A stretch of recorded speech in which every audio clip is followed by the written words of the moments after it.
কোটা আন্দোলনকে কেন্দ্র করে এখনো অশান্ত বাংলাদেশ। থেমে থেমে চলছে কারফিউ, মাঠে রয়েছে সেনাবাহিনীও। চলমান এই অস্থিরতার মধ্যেই মঙ্গলবার অনুষ্ঠিত হয়েছে ক্ষমতাসীন আওয়ামী লীগের শরিক ১৪ দলের বৈঠক।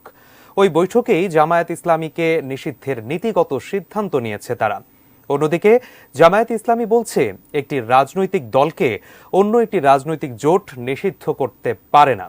প্রশ্ন উঠেছে, এত বছর পর হঠাৎ জামায়াতকে নির্বাহী আদেশে নিষিদ্ধের উদ্যোগ কিসের বার্তা বহন করে? এই সরকারি তো কোটার ভিত্তিতে জনগণের উপরে চেপে বসে। জামাত শিবির নিষিদ্ধ করা সর্বসম্মত সিদ্ধান্ত গৃহীত।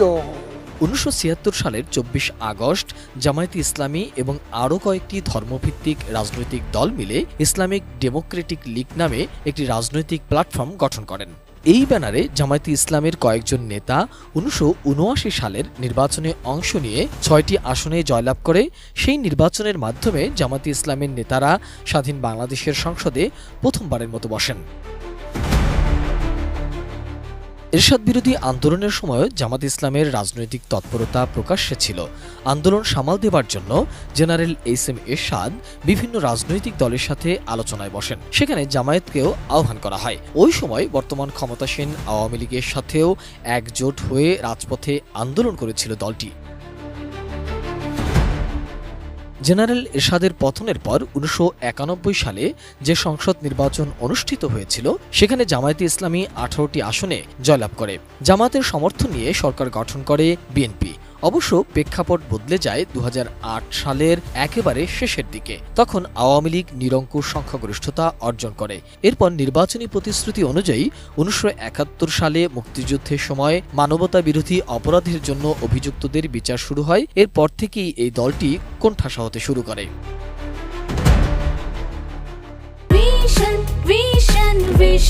100% কপার কন্ডেন্সারে তৈরি ভিশন ফ্রিজ, তাই গুণে মানে অটুট থাকে বছরের পর বছর। উচ্চ আদালতের রায়ের প্রেক্ষিতে ২০১৩ সালে জামাতে ইসলামের নিবন্ধন বাতিল করে নির্বাচন কমিশন। দলটির ছাত্র সংগঠনের নাম ইসলামী ছাত্র শিবির। সুপ্রিম কোর্টের আপিল বিভাগ ২০২৩ সালের ১৯ নভেম্বর জামাতের পক্ষের আপিলও খারিজ করে দেয়। ফলে দলটির নিবন্ধন বাতিলের সিদ্ধান্তই বহাল থাকে। এরপর থেকেই জামায়াতকে নিষিদ্ধের সব রকমের চেষ্টা করে যাচ্ছে ক্ষমতাসীন আওয়ামী লীগ।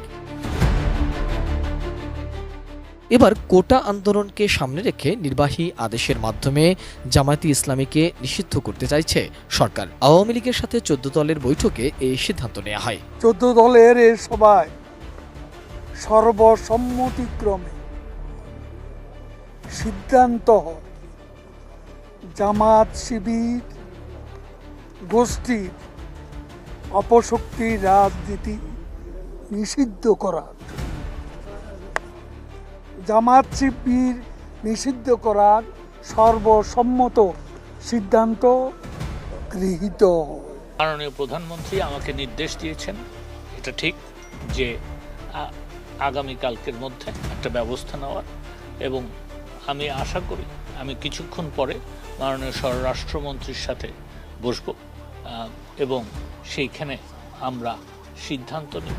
১৪ দলীয় জোটের বৈঠকে জামায়াতে ইসলামের রাজনীতির নিষেধের সিদ্ধান্তের আনুষ্ঠানিক প্রতিবাদ জানিয়েছে জামায়াত। গণমাধ্যমে পাঠানো এক বিবৃতিতে আওয়ামী লীগের নেতৃত্বাধীন ১৪ দলের সিদ্ধান্তের নিন্দা জানিয়ে দলটি বলছে, জামায়াত নিষিদ্ধের সিদ্ধান্ত বেআইনি, এখতিয়ার বহির্ভূত ও সংবিধান পরিপন্থী। বিবৃতিতে জামায়াতের আমির ডা. শফিকুর রহমান বলেন, একটি রাজনৈতিক দল বা জোট অন্য একটি রাজনৈতিক দলের ব্যাপারে কোনো ধরনের সিদ্ধান্ত নিতে পারে না। বাংলাদেশের আইন ও সংবিধান কাউকে এই এখতিয়ার দেয়নি।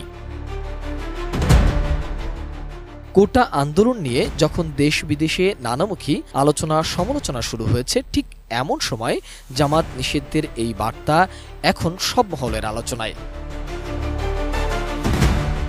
মোহাম্মদ সোহাগ বিশ্বাস, এটিএন নিউজ, ঢাকা।